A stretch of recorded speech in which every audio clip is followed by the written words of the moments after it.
Paramahamsa Parvarajakacharya Staprasati Zvaingra Sabai Charanaravinda Bhaktivedanta Swami Srila Prabhupada Ki Jai. Jai Vishnu Pad Paramahamsa Parvarajakacharya Staprasati Zvaingra Bhakti Siddhanta Saraswati Goswami Maharaj Prabhupada Ki Jai. Ananda Koti Vaishnava Vrinda Ki Jai. Dantika Ho Shri Krishna Chaitanya Prabhu Nityananda Shri Advaita Gadadhara Srivasadi Gaura Bhakta Vrinda Ki Jai. Shri Radha Krishna Gopa Gopinath Shama Kunda Radha Kunda Giri Govardhana Ki Jai. Shri Vrindavan Dham Ki Jai. Shri Navadvipa Dham Ki Jai. Shri Janata Puri Dham Ki Jai. Gangamaya Jamunamaya Ki Jai. Shri Harinam Sankirtana Yagya Ki Jai. Brihatmadam Ki Jai. Shri Bhagavad Gita Ki Jai. Sunday Feast Program Ki Jai. Jai Gaur Brahmananda. All glories to the assembled devotees. All glories to the assembled devotees. All glories to the assembled devotees. All glories to Shri Shri Guru and Gauranga. All glories to Srila Prabhupada.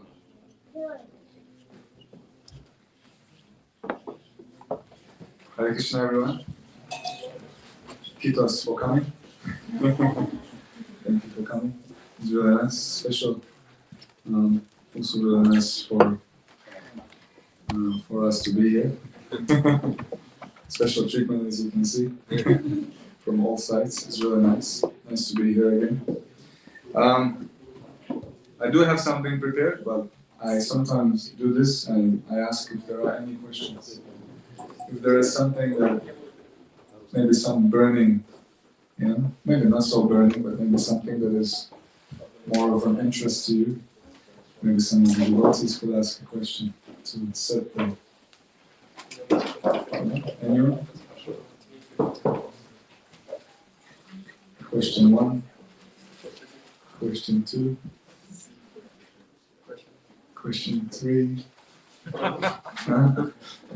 question 4. So, Bhagavad Gita as it is. Nobody asks a question. It means no questions, that's good. So, this is a very special chapter of Bhagavad Gita. It's something to do. I'll have a quiz. What do you think? Actually, there could be many things, but we can have a quiz. So, what is within us? There are two things and opposite to each other. Now, question for you. You don't ask questions, so I ask you questions. Two things that are within us, but they're opposite to each other. Love and hate. Yes, almost. I mean, is it about soul, like super soul and? But they're not. Yes, but they're not opposite to each other. So I gave it a special addition. But good try. Characteristics opposite. Yeah, there is a chapter in Bhagavad Gita that is under that name. Emptiness and fullness. Emptiness and fullness within us. Here we have. Yes. Kabir said Kamsa and Krishna. Yeah, very good. Kamsa and Krishna. They're not exactly in Bhagavad Gita like this, but there is a chapter number 16 that is called The Divine and Demoniac Nature. Kamsa and Krishna. Very good, I like that. So in the last verse of that chapter, Om Namo Bhagavate Vasudevaya. Om Namo Bhagavate Vasudevaya. Om Namo Bhagavate Vasudevaya. Om Namo Bhagavate Vasudevaya. Om Namo Bhagavate Vasudevaya. Om Namo Bhagavate Vasudevaya. Okay, I will read the Sanskrit just quickly. Tasmat Shastram Pramanante Karya Vyavastito Yatva Shastra Vidhanoktam Karma Kartum Iharhasi. So the translation and purport by His Divine Grace, A.C. Bhaktivedanta Swami Srila Prabhupada Ki Jai. Without Srila Prabhupada, we would have no Bhagavad Gita as it is and no purports. And so, translation. One should therefore understand what is duty and what is not duty by the regulations of the scriptures. Knowing such rules and regulations, one should act so that he may gradually be, what do you think? Gradually be what? Yes! Elevated. Very nice. Okay. So the purport by Srila Prabhupada. As stated in the 15th chapter, all the rules and regulations of the Vedas are meant for knowing Krishna. Anyone knows that verse by heart? Huh?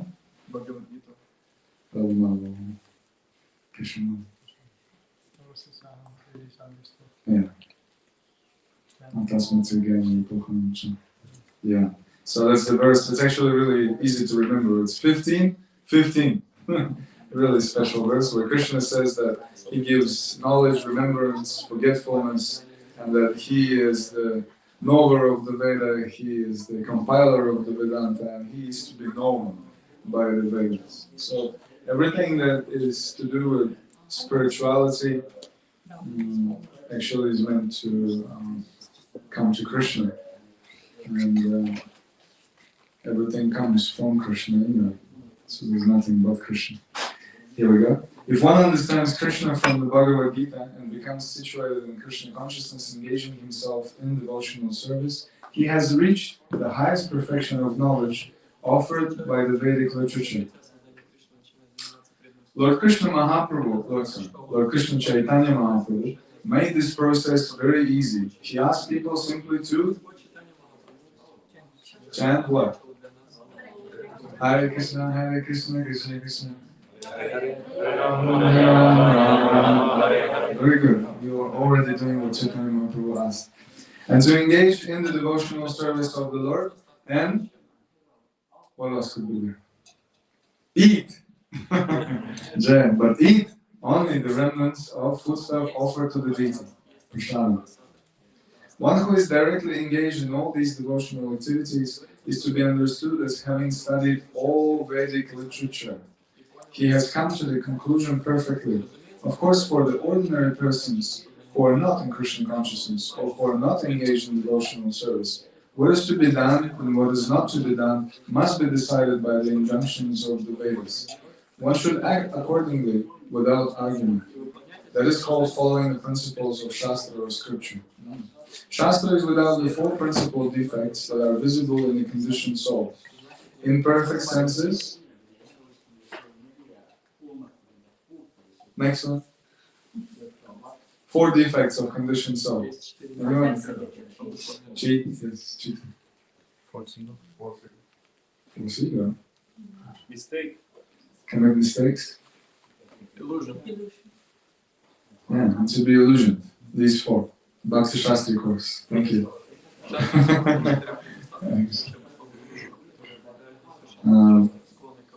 These four principal defects in conditional life disqualify one from putting forth rules and regulations. So what does that mean? That means that anyone who is a human being and who is not self-realized, he cannot know what to do, nor he can tell others what to do. So actually, sometimes, people argue and they say, well, you say, and Prabhupada would say, no, I don't say, Krishna says. The sound disappeared. It's Krishna saying. So the way that we can know the truth and we can know what to do and we can help others to understand what to do is by following in the footsteps of the Acharyas, and then we can just repeat what they say, and then what we say is perfect, even though we ourselves don't have full realization of it. Very simple. There was one story about this one little girl, Saraswati, and Prabhupada said she's a perfect preacher. She would come to people and she would say, Krishna is the Supreme Personality of Godhead. And Prabhupada said, that's perfect preaching.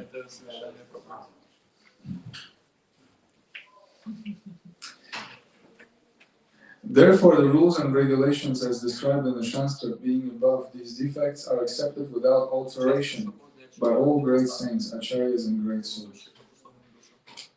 In India, there are many parties of spiritual understanding, generally classified as two, impersonalist and personalist.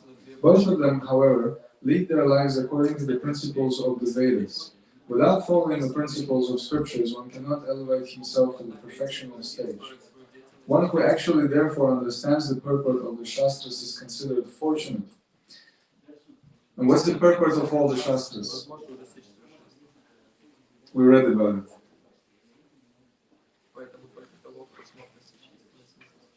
What's the purport? What's the conclusion of all the Shastras? Chant Hare Krishna. Yes, exactly. Because what did Prabhupada say here when we were reading about chanting Hare Krishna?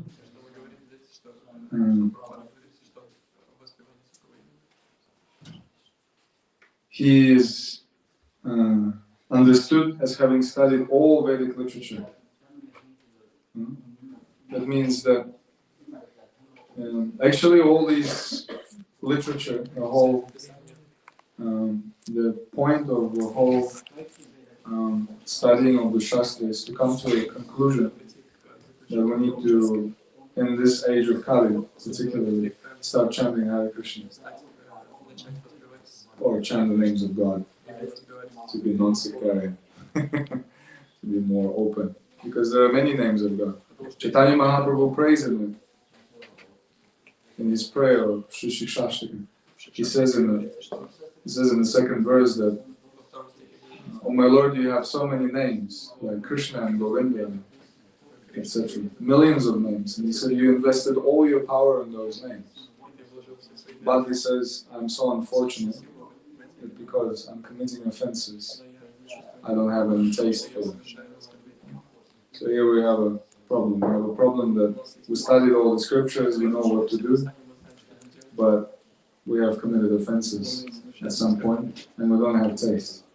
But then Sri Chaitanya Mahaprabhu, of course, gives the remedy to that, and he says that in order to perfectly practice the Yuga Dharma, chanting Hare Krishna, is possible only when one is in a humble state of mind.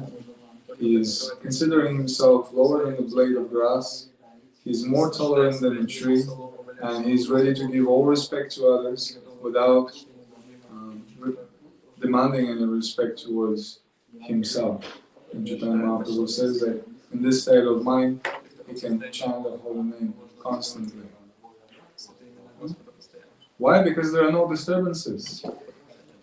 You're not disturbed by, oh, this one looks like that, oh, this one's that, it's cold, it's hot, it's this, that.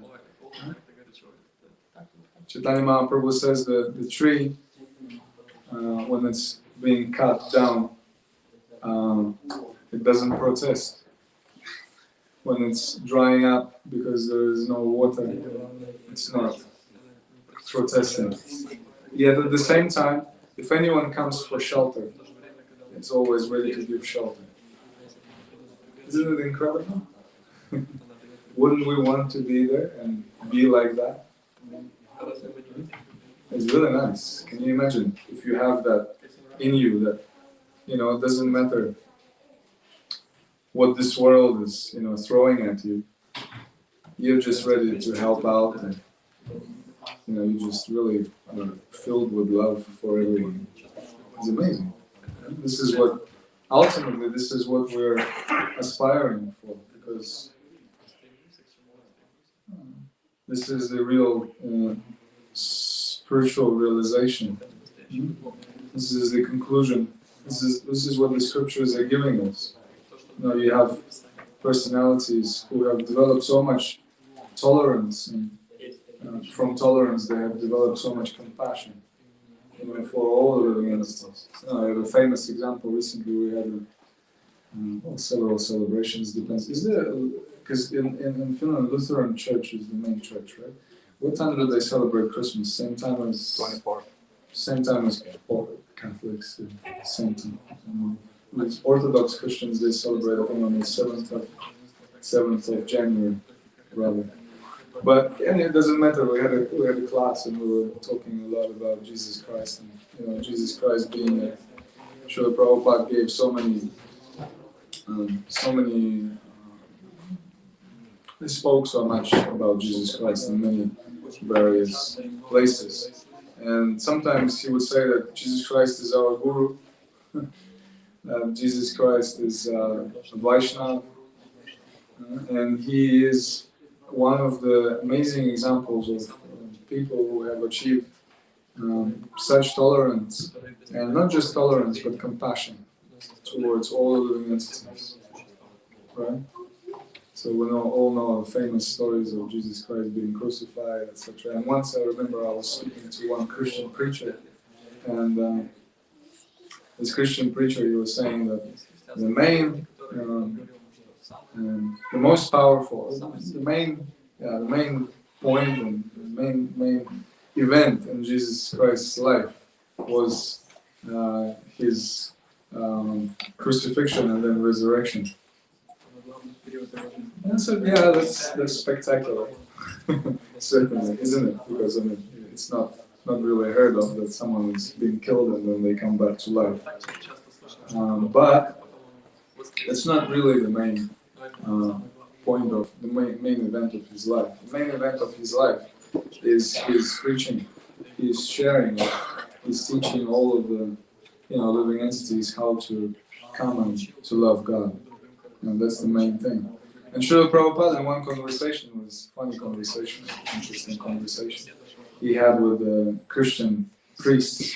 And they were asking him, so do you think anything lacking in Christianity? And he said, no, nothing is lacking. Everything is there. So they were a bit confused. They were thinking, here's this Indian Swami, he's coming, and he's trying to teach us. But why is he teaching us if there is everything already there in our church? And so they asked, so why do we need to come here then? And Srila Prabhupada said, to remind you that you're not following. As simple as that. Really nice. Of course, we know that the Vedic literature is very vast, and there is lots of information that is, at least in our day and age, missing in the other traditions. So, of course, there are, I wouldn't say speculation, but arguments. There is a lot of information available actually, but it's just been hidden from the general masses of people because it's just much easier to control people when there is limited knowledge and people are a little bit in ignorance like this. So yes, so then the tolerance and compassion, they come from practicing spirituality, and this is really what we want to achieve by the practicing of this Krishna consciousness. Because when we achieve, when we tolerate, through that, there is a book written by my spiritual master, his name is Krishna Goswami, and that's as an introduction to empathic communication, realizing our empathic nature. He speaks about tolerance, and in order to develop compassion, one must have this tolerance. We must be able to tolerate all sorts of different, because this life is full of different issues. There is heat and cold, there is love and hate, there is black and white. so many issues, which seem to be issues. But Srila Prabhupada is saying that the actual problem of life is four things. What are those things? Anyone?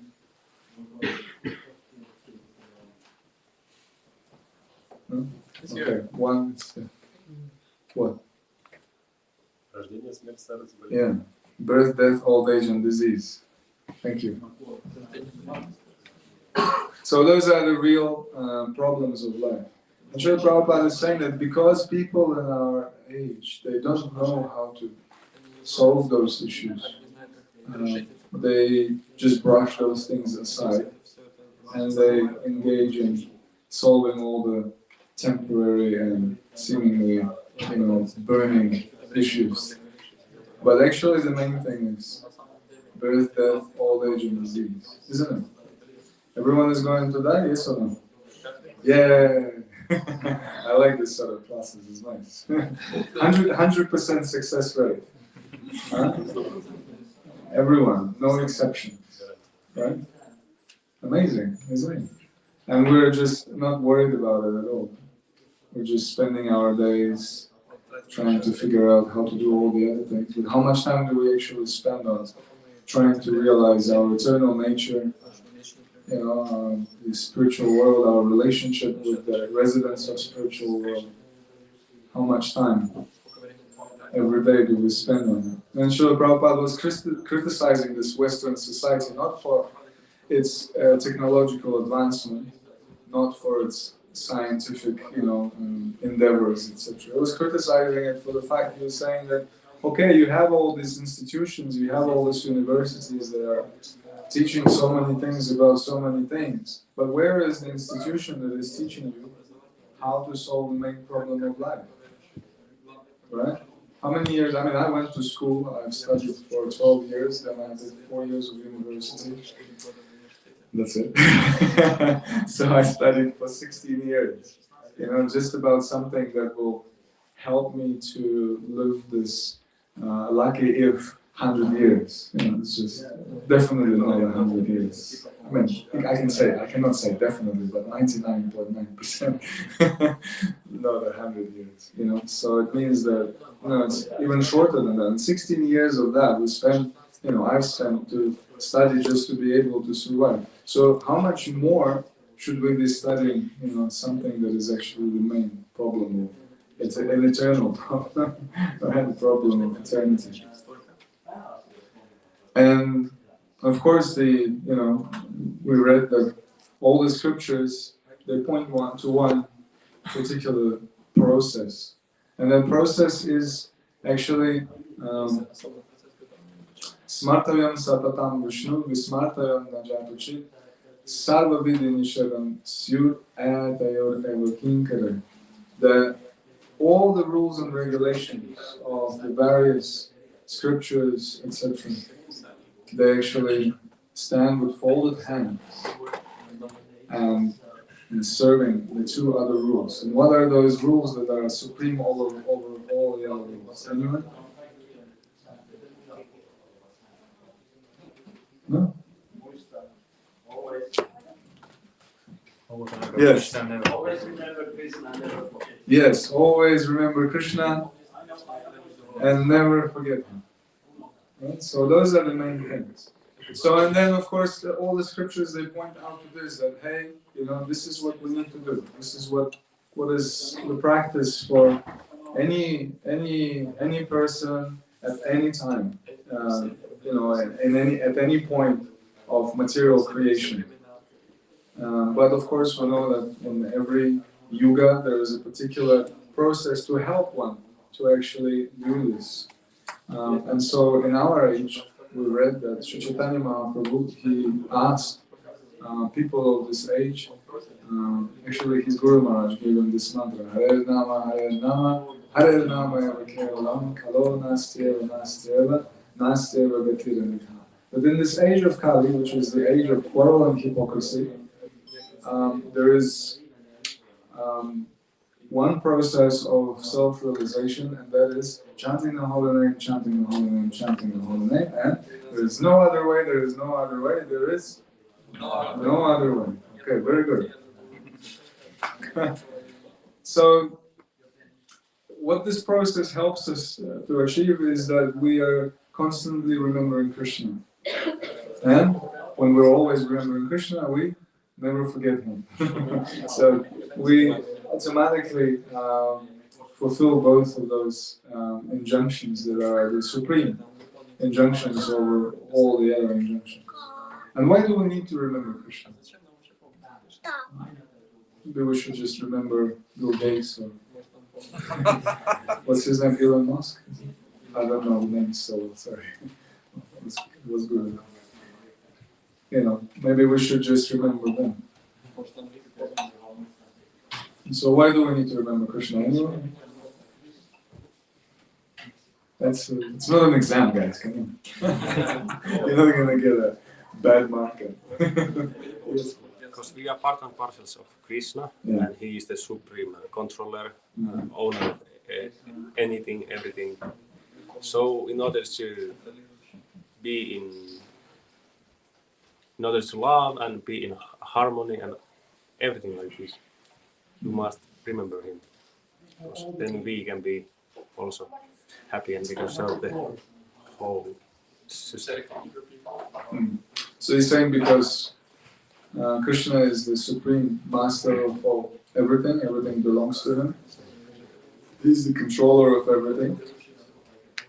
And when we love him, then we can love. Supreme enjoyer. He's the supreme enjoyer. Yeah. And we are part and parcel of And we are Krishna. part and parcel of And him. if we collaborate with Krishna, And everything is harmonized. if we collaborate with him, then everything is harmonized. Yeah. What else I can say? Good. Oh, very nice. It's good. Yeah, so Krishna is the supreme personality of God. We know Ishwaram Parama Krishna, Sachidananda Vigrahana, Dilagiri Govinda Sarva Karana Karanam. He is the original supreme personality of God. From him, all the other, everything actually comes. Everything came from Krishna, from his desire to enjoy. And so, why do we need to remember him? Is because when we are in touch with the Supreme Personality of Godhead, then we can actually feel union with all the other living entities. Krishna says in Bhagavad Gita, Aham Bija Pradapita. I am the seed-giving father of all living entities. So that means that, like Srila Prabhupada, he would sometimes also criticize the world, WHO organization and then this World Peace Organization. What are the names of those organizations? Huh? Yeah, but what's in English? Anyway, so these organizations, United Nations, yeah, that's the one, thank you. UN, yeah. United Nations. And he would say they just come and they just argue, they cannot come to a peace. But this verse that was just kind of translated, Bhoktaram Yagya Tapasam Sarva Loka Maheshwaram Suvidam Sarva Bhutanam Gatvanam Shantim Richati, that Krishna is the proprietor of everything, and everything that is being done, he is the enjoyer of that. And he's saying that he is Sarva Bhutanam, he's the friend of all living entities. Right? So, on this basis, Prabhupada will say that this UN will never achieve, because they're just coming with their ideas of separatist ideas. But he's saying that this verse and this realization that everyone is actually the, brother and sister, we're all united because Krishna is right there in the center, we all come from him, we have something really in common. And that is really powerful, and that is something that can help us to actually cooperate and to work together, to help each other. Prahlad Maharaj, in the 5th canto of Srimad Bhagavatam, there's a beautiful verse where Prahlad Maharaj is saying that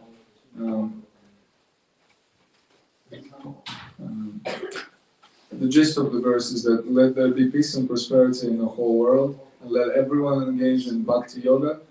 Because when everyone engages in bhakti yoga or worshipping the Supreme Personality, Lord Krishna, then everyone will be taking care of each other. Because then you're not worried anymore about, I want to be the Supreme, I want to be in the center, I want to be the best, etc. Everyone knows Krishna is the best, Krishna is the Supreme, Krishna is in the center. There is actually a really nice verse here in this chapter of Kamsa and Krishna.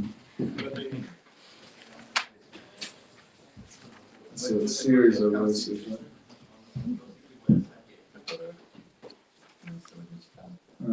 My Guru Maharaj sometimes jokes about this verse because this is the verse Krishna is saying that the demoniac person thinks like this. But actually, because it's a bit too much. Because when a living entity thinks I'm Krishna, this is sinful. Or, sinful meaning like, okay, this is not right. Let's put it this way. But when Krishna is thinking I'm Krishna, it's perfectly fine because Krishna is Krishna. Right? So there is a verse that translation goes, so much wealth do I have today, and I will gain more according to my schemes. So much is mine now, and it will increase in the future more and more. He is my enemy, and I have killed him, and my other enemies will also be killed. I am the Lord of everything. I am the enjoyer. I am perfect, powerful, and happy. I am the richest man, surrounded by aristocratic relatives. There is none so powerful and happy as I am. I shall perform sacrifices. Okay, Krishna doesn't have to do that. I shall give some charity, and thus I will rejoice. Right? So a lot of these things are actually, Krishna is talking kind of about himself. You know, he is the most powerful, he's the enjoyer, he's perfect, he's happy, he's the richest man. You know, amazing. So, but he's also Suhridam Sarvabhutanam. He's actually within the heart of all the living entities, and he is our best friend and our real well-wisher. So by connecting to Krishna, we actually automatically connect to all the other living entities. You know, because we know that Krishna is in the heart of every other living entity. And from this, this is part of the realization of how we can tolerate anything that happens to us, with us, etc. Is realizing that actually Krishna is controlling everything. And, you know, like we were just talking about some, you know, family issues and arguments in the family and all these things. And yes, you can go and say, you are right or wrong, and, you know, I am right, and all these different things. But actually, in the end of the day, you can say, well, even though you're, you're coloring everything in a little bit different picture, but actually, you know, you're upset about something that I have done, and it's, you know, real, because there must be something. So this little bit of humility, a little bit of compassion and empathy will help you to solve even those small problems. So chanting Hare Krishna is the best process to keep in touch with the Supreme Personality of Godhead, because this is nice.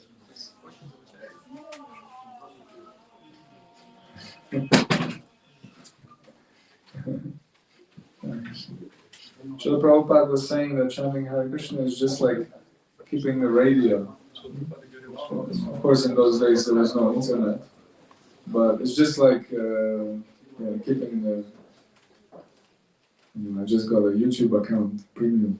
Someone shared with me their account, so I can watch classes and kirtans on YouTube without any advertising. So it's quite nice. But anyway, so it's just like this. Just like Prabhupada was saying, that chanting Hare Krishna is just like a radio. That you are at the distance of from some place, but at the same time, you are connected to that place by hearing what the radio is telling you. So in the same way, chanting Hare Krishna is by hearing the transcendental sound vibration.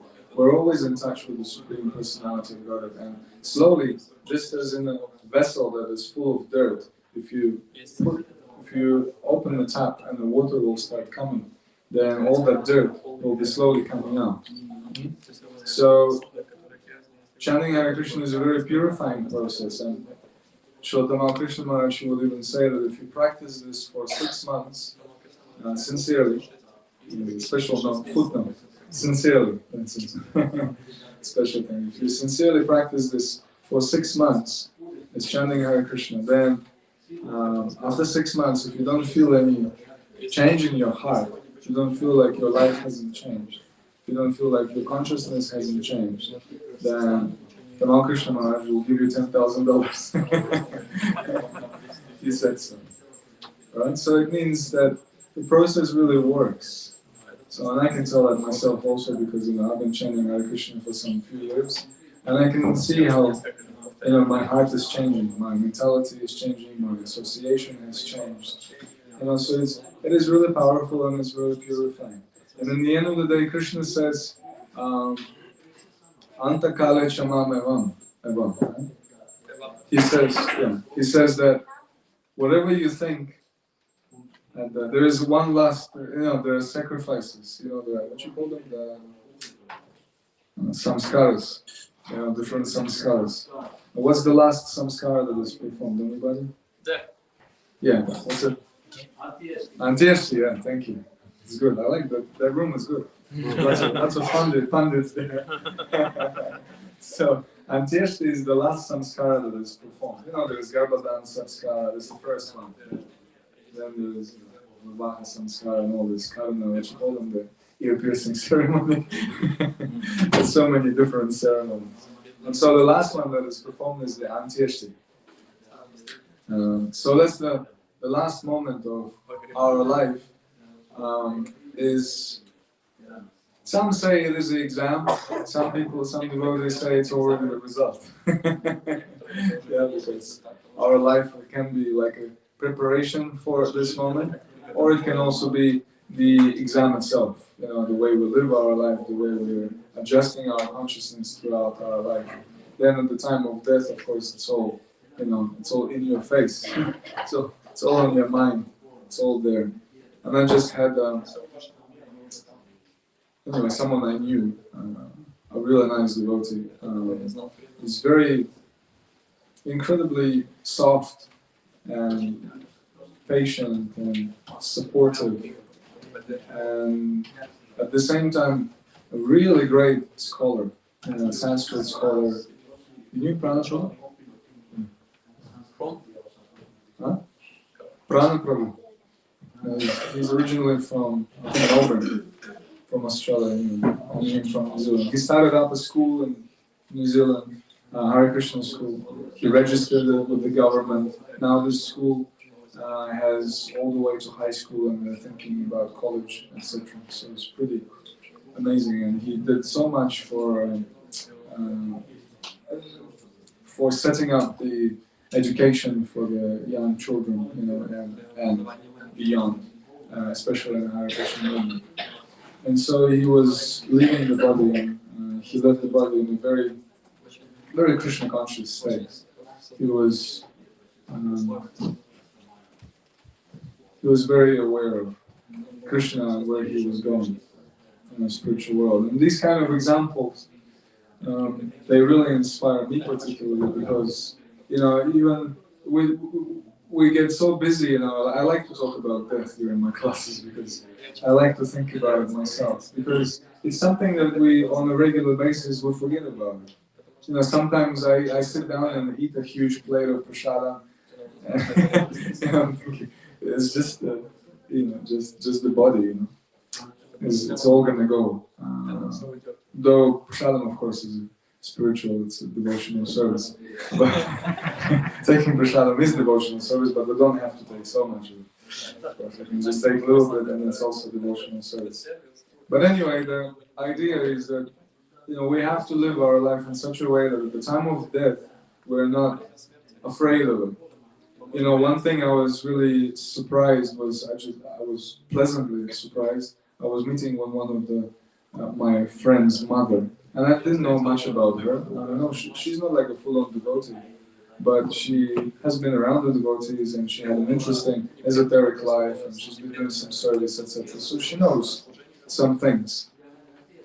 And so she was telling me about her life, and then she said, and now I'm really curious how I'm going to die. You know, not like in a negative way, not that she's afraid of it, but she's really curious what's going to happen, and where is she going to go after that. You know, so that was really nice to hear. And of course, one special thing about Srila Prabhupada was that once he was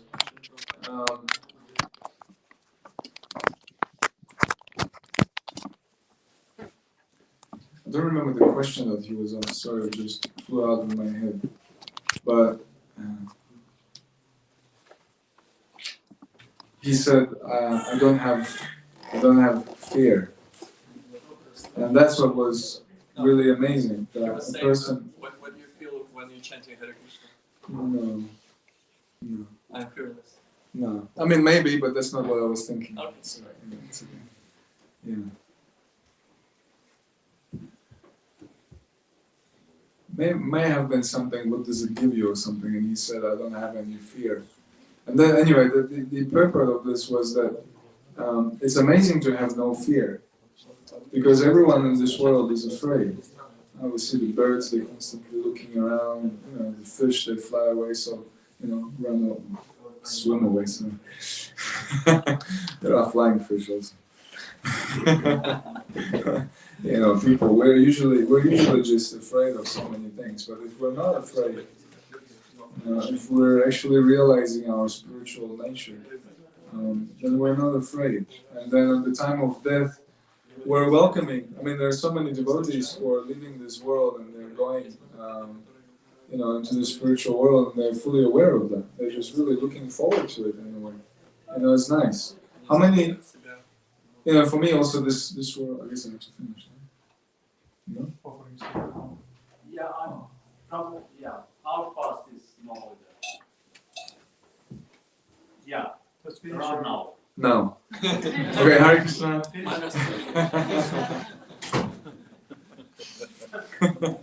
Anyway, so the idea is that yes, we can become fearless, we can realize our eternal nature. That means that we don't have to, of course, be born, get sick, get old, and die. We don't have to do those things, of course, because we don't have a material body. Then also we will have eternal relationships. We will have eternal parents, eternal brothers and sisters, eternal friends. We don't have to, break up with them, then see you the next time, and all these different things. It's difficult in this world. And of course, you may think, oh well, in this world, I wish I wouldn't see some of the people here. It's not like this in the spiritual world. You're really happy to see everyone. Everyone is really happy to see you. So it's really special and nice place. And of course, all the rules and regulations, they are there so that we can remember Krishna and we never forget him. And the best way to do it is by chanting Hare Krishna, Hare Krishna, Krishna Krishna, Hare Hare, Hare Rama, Hare Rama. So if you're not doing it yet on a regular basis, then please do it. And if you're doing it already, then do it more and more and more. This is the idea. Hare Krishna. Thank you very much. Maybe there's no questions. So we finish. Now will be Arati of Shishigara. Shishigara I really like when people dance and chant. Actually, in Lord Chaitanya's pastimes, you never hear that there was a kirtan. Everybody came, sat down, and chanted the holy name. It's always ecstatic dancing and singing. Hare Krishna. Thank you so much. International Bhagavad Gita ki jai, Srila Prabhupada ki jai. His Grace Acarya Prabhu ki jai.